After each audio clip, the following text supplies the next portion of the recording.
Good day everyone, my name is Jobelle R. Guillermo and today we will tackle about isotonic contractions.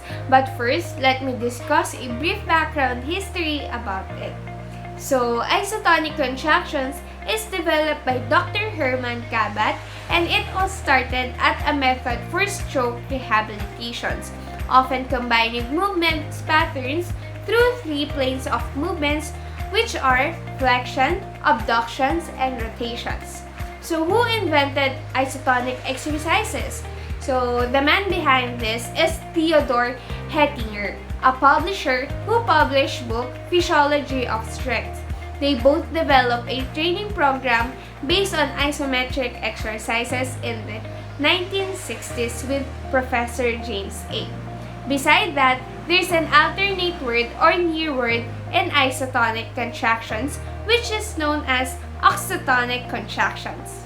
So let's go now to the main point of this topic, which is the isotonic contractions. So first, I will define what is contractions. So when we talk about contractions, it is all about the muscle moving. And isotonic means tension remains the same whilst the muscle's length changes. So when we look at the isotonic contractions, there is actually two kinds of contractions underneath.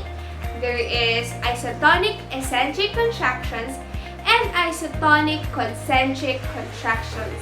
Concentric contractions is what we use all the time when we are at the gym. So let's take the biceps brachii as our classic example. This is the bicep brachii. I want you to feel it. It's this muscle here. A lot of times you do the biceps curl. There it is, an origin on a supraglenoid tubercle and a coracoid process. Its insertion is the radial tuberosity on the radius. When you feel that muscle belly and we get those muscle fibers to shorten, and that's its job, its action is flexions of the elbow.